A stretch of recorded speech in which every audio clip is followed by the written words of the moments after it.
नमस्कार दोस्तों, निकमी क्लासेज में आपका एक बार फिर से स्वागत है। दोस्तों हमारी क्लासेज चल रही थी आर्मी की भी क्लासों में हम किसके बारे में चर्चाएं कर रहे थे, टेस्ट सीरीज के बारे में चर्चाएं कर रहे थे। एक ही क्वेश्चन में हम विभिन्न प्रकार के क्वेश्चनों को पढ़ रहे थे। पिछली कक्षा में हमने किसके बारे में पढ़ा था, विटामिनों के क्वेश्चनों के बारे में पढ़ा था और एक दो क्वेश्चन और हमने पढ़े थे और उसका सविस्तार पूर्वक अध्ययन किया था। ठीक है दोस्तों, अब हम चर्चाएं करेंगे। आज एक और क्वेश्चन लेकर आए हैं आपके लिए। क्वेश्चन क्या है, किस रक्त समूह में कोई प्रतिजन नहीं पाया जाता। तो रक्त समूह की खोज आपसे पूछ ली जाए किसने की थी, उसके बारे में चर्चा करेंगे पहले।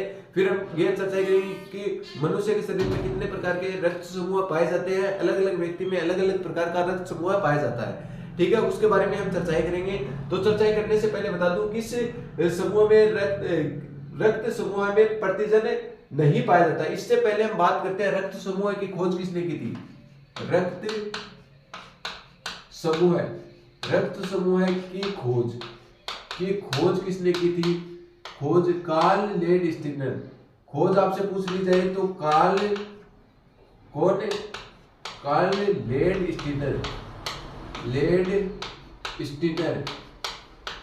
कार्ल लेड-स्टीनर ने किसकी खोज की थी, रक्त समूह की खोज की थी। ठीक है, आगे बात करते हैं रक्त का पीएच कितना होता है। ये क्वेश्चन कई बार आर्मी में पूछा हुआ है। रक्त का पीएच मान कितना होता है। तो रक्त का पीएच मान होता है 7.4। इससे आपको यह भी पूछा जाता है कि रक्त होता है उदासीन होता है, अम्लीयता होता है, क्षारीय होता है। तो रक्त की प्रकृति आपसे पूछ ली जाए, क्या पूछ ली जाए, प्रकृति। आपसे क्या पूछ ली जाए, प्रकृति आपसे पूछ ली जाए। रक्त की प्रकृति कैसी होती है।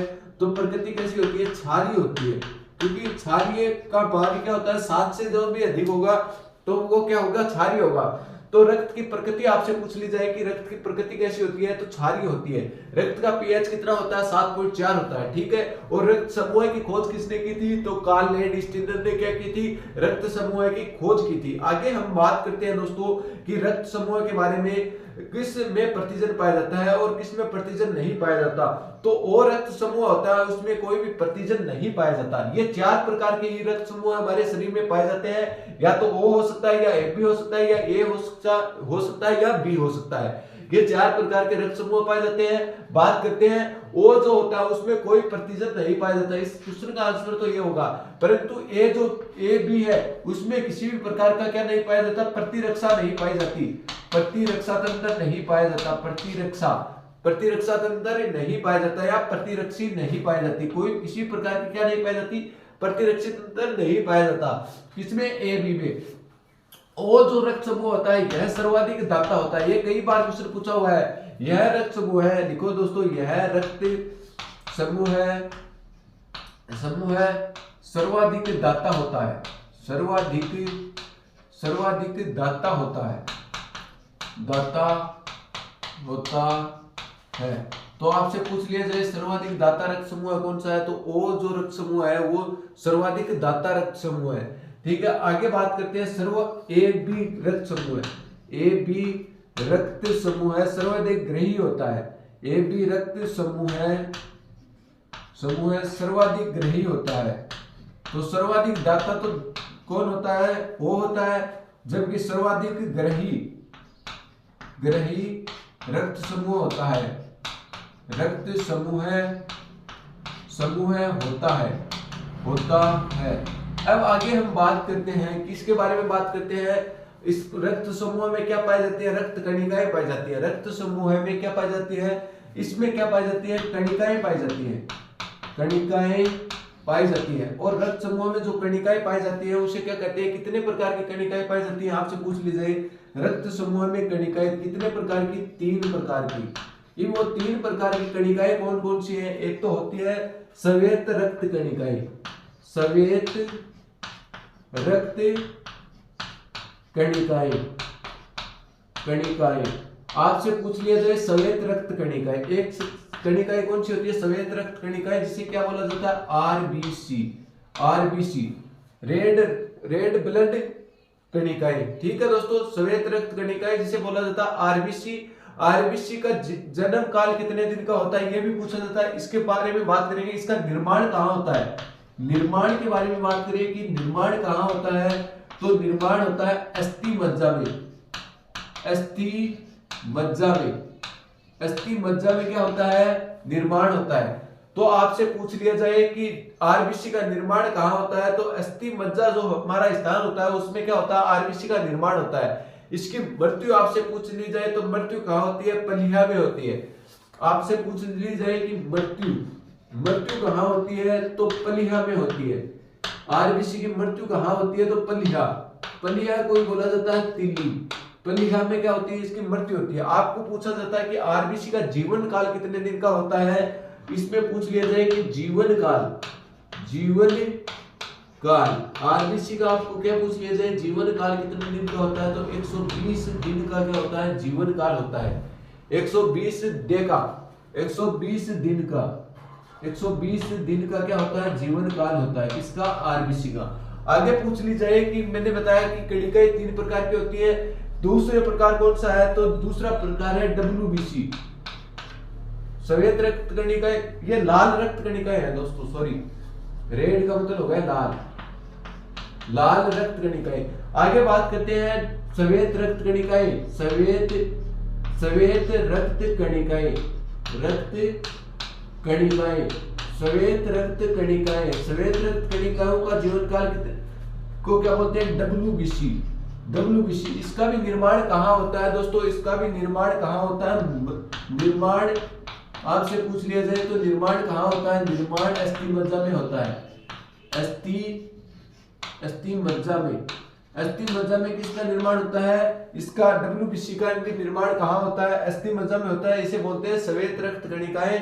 और इसका जीवन काल आपसे पूछ लिया जाए तो 4 से 5 दिन का होता है जीवन काल कितना होता है डब्ल्यूबीसी का, 4 से 5 दिन। 4 से 5 दिन किसका होता है, जीवन काल डब्ल्यूबीसी का होता है। ये जो डब्ल्यूबीसी है ये हमारे शरीर का क्या करती है, प्रतिरक्षा तंत्र को सुदृढ़ बनाने का काम करती है। ठीक है दोस्तों। और क्या होता है, तीसरे नंबर पर आता है रक्त बिंबाणु।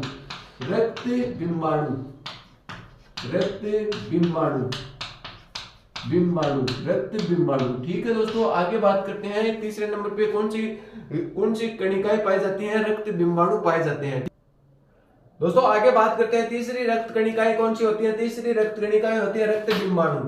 तो दोस्तों अभी हमने इस क्वेश्चन में किसके बारे में अध्ययन किया था, रक्त के बारे में अध्ययन किया था। रक्त की खोज किसने की थी, रक्त समूह की खोज किसने की थी, कार्ल लेड स्टीनर ने क्या की थी, रक्त समूह की खोज की थी। इसके पीएच मान के बारे में बात करें तो इसका पीएच मान कितना होता है, 7.4 होता है और 7.4 इसका पीएच मान होता है। तो इसीलिए इसकी प्रकृति कैसी पाई जाती है, आपसे पूछ ली जाए तो इसकी प्रकृति कैसी होती है, क्षारीय प्रकृति का ये रक्त समूह होता है। ठीक है दोस्तों, आगे बात करते हैं कि किसमें प्रतिजन नहीं पाया जाता और किसमें प्रतिरक्षी नहीं पाया जाता। इस जो ओ रक्त समूह होता है उसमें किसी भी प्रकार का क्या नहीं पाया जाता, प्रतिजन नहीं पाया जाता। ओ रक्त समूह ही क्या होता है, सर्वाधिक दाता रक्त समूह में जोड़ा जाता है। ठीक है दोस्तों, आगे बात करते हैं सर्वग्रही रक्त समूह कौन सा होता है, कि सभी का रक्त ग्रहण कर सकता है। तो ए भी सर्वग्रही रक्त समूह होता है, इसमें किसी भी प्रकार की क्या नहीं पाई जाती, प्रतिरक्षी तंत्र नहीं पाया जाता है। ठीक है दोस्तों, आगे हम बात करें, आगे और चर्चा करें तो किस ए व बी प्रकार के रक्त समूह भी हमारे शरीर में पाए जाते हैं।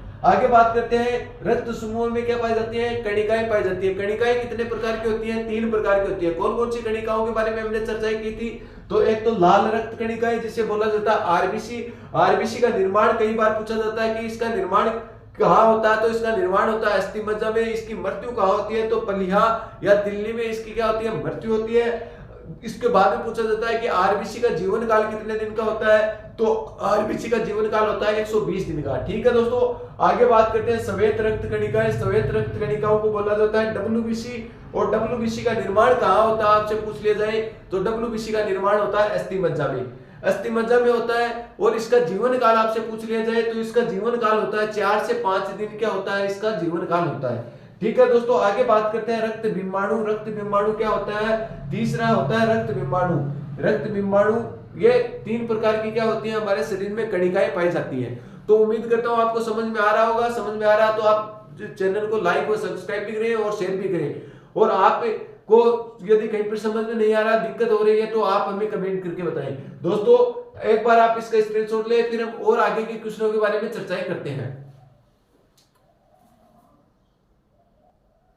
दोस्तों आगे बात करते हैं, निम्नलिखित में से कौन सा समाचार पत्र राजा राममोहन राय द्वारा प्रकाशित नहीं है। इसमें क्या बात की गई है कि राजा राममोहन राय द्वारा कौन सा समाचार पत्र प्रकाशित नहीं किया गया, इसके बारे में हम चर्चा करेंगे। तो राजा राममोहन राय द्वारा से प्रकाशित समाचार पत्र कौन सा नहीं है, कौन सा है, ये पूछा है दोस्तों। कौन सा नहीं है ये नहीं, राजा राममोहन राय द्वारा कौन सा समाचार प्रकाशित है। ठीक है, तो दोस्तों बात करते हैं केसरी जो समाचार पत्र है किसके द्वारा प्रकाशित है, तो ये बाल गंगाधर तिलक द्वारा, बाल गंगाधर तिलक द्वारा। तो तिलक का एक समाचार पत्र तो कौन सा हो गया, केसरी, और दूसरा समाचार पत्र है मराठा नामक समाचार पत्र, मराठा नामक समाचार पत्र। केसरी ने 2 समाचार पत्र निकाले थे, ये 1893 में केसरी और 1894 में मराठा नामक समाचार पत्र निकाले थे। ठीक है, मराठा ये अंग्रेजी भाषा में है और ये मराठी भाषा में केसरी समाचार पत्र। ठीक है दोस्तों, आगे बात करते हैं यंग इंडिया, ये समाचार पत्र किसका है, तो ये समाचार पत्र है महात्मा गांधी का। किसका, महात्मा गांधी का। महात्मा गांधी जी का यंग इंडिया क्या है, समाचार पत्र है दोस्तों। और समाचार पत्र के बारे में बात करते हैं कि महात्मा गांधी का समाचार पत्र और कौन कौन से समाचार पत्र है, एक तो नवजीवन और एक हरिजन, 2 समाचार पत्र और निकाले थे। एक तो नवजीवन समाचार पत्र आपसे पूछ लिया जाए, या हरिजन समाचार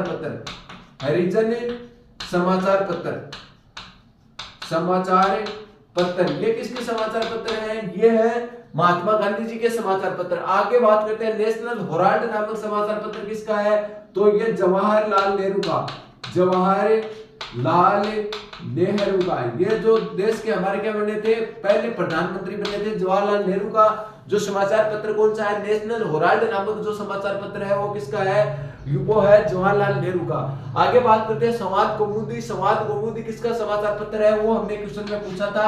राजा राममोहन राय का समाचार पत्र आपसे पूछ लिया जाए तो कौन सा है, संवाद कौमुदी है। बात करते हैं केसरी समाचार पत्र मराठा नामक समाचार पत्र किसके हैं, तो बाल गंगाधर तिलक जी के हैं। बात करते हैं नेशनल हेराल्ड नामक समाचार पत्र किसका है, तो नेशनल हेराल्ड नामक समाचार पत्र है जवाहरलाल नेहरू का। यंग इंडिया, नवजीवन व हरिजन नामक समाचार पत्र किसके हैं, तो ये किसके समाचार पत्र है, महात्मा गांधी की। आगे बात करते हैं विश्व मानवाधिकार दिवस कब मनाया जाता है, विश्व मानवाधिकार दिवस कब मनाया जाता है, आपसे एक क्वेश्चन में पूछा है। तो हम बात करते हैं 11 जुलाई को, तो कौन सा दिवस मनाया जाता है, जनसंख्या दिवस मनाया जाता है, जनसंख्या दिवस। और एक आपसे पूछ लिया जाए, ये तो 11 जुलाई है, एक आपसे पूछ लिया जाए 11 मई को कौन सा दिवस मनाया जाता है, विश्व प्रौद्योगिकी दिवस मनाया जाता है, विश्व प्रौद्योगिकी दिवस मनाया जाता है। विश्व प्रौद्योगिकी दिवस कब मनाया जाता है, आपसे पूछ लिया जाए तो 11 मई को विश्व प्रौद्योगिकी दिवस मनाया जाता है। बात करते हैं 8 अक्टूबर को वायुसेना दिवस मनाया जाता है, वायुसेना दिवस कब मनाया जाता है, आपसे पूछ लिया जाए तो वायुसेना दिवस मनाया जाता है 8 अक्टूबर को। पूछ लिया जाए 26 नवंबर को कौन सा दिवस मनाया जाता है, 26 नवंबर को मनाया जाता है संविधान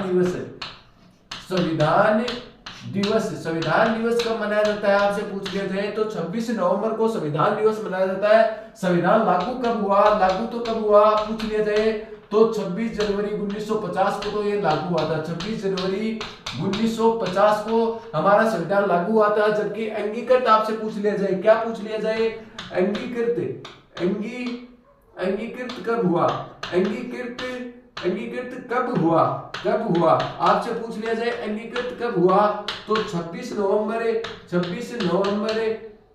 नवंबर 1949 को क्या हुआ था, अंगीकृत हुआ था 1949 को। ये 26 नवंबर इसीलिए क्या मनाया जाता है, संविधान दिवस के रूप में 26 नवंबर को मनाया जाता है। बात करते हैं मानवाधिकार दिवस कब मनाया जाता है, तो मानवाधिकार दिवस 10 दिसंबर को मानवाधिकार दिवस मनाया जाता है। तो अभी तक हमने इसमें क्या चर्चा की, अभी तक हमने चर्चा की थी निम्नलिखित में से कौन सा समाचार पत्र राजा राममोहन द्वारा प्रकाशित है, तो राजा राममोहन राय द्वारा प्रकाशित समाचार पत्र कौन सा है, संवाद कौमुदी है। बात की थी हमने केसरी व मराठा नामक समाचार पत्र किसके द्वारा प्रकाशित है, तो केसरी व मराठा बाल गंगाधर तिलक के द्वारा क्या है ये समाचार पत्र प्रकाशित किए गए थे।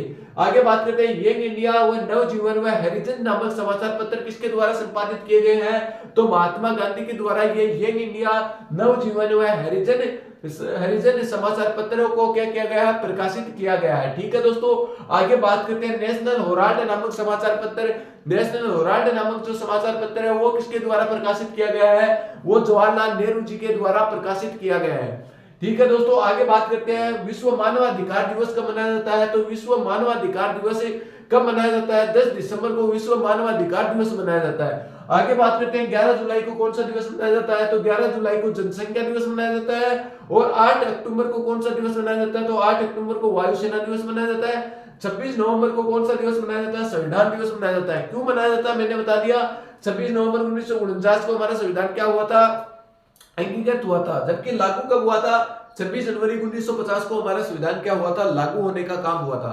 ठीक है दोस्तों, एक बार आज की कक्षा में हम इतना ही अध्ययन कर पाएंगे और जो बचे हुए टॉपिक है उसके बारे में आगे और हम चर्चाएं करते रहेंगे। यदि आप चैनल पे नए हो तो ज्यादा से ज्यादा मित्रों को भी शेयर किया करो और आप भी चैनल को सब्सक्राइब कर लो। आप ही का चैनल है दोस्तों, आप जितना इसे आगे बढ़ाओगे उतना ही आगे बढ़ेगा और आप जितना हमें इस चैनल को ज्यादा से ज्यादा लाइक और सब्सक्राइब करोगे तो हमें भी मोटिवेशन मिलता है ताकि आगे हमें आने वाली कक्षाओं में हम और ज्यादा सुधार के साथ आपके सामने पेश हो सके। दोस्तों तो उम्मीद करता हूं आपको सभी को अच्छा लग रहा होगा। हम बार बार ये भी नहीं कहते कि बार बार इस चैनल को सब्सक्राइब करो, लगातार लगे रहते हैं, ये हमारे पास नहीं है। हम लास्ट में एक बार बोलते हैं आपको कि चैनल को सब्सक्राइब कर देना यदि नए हो तो।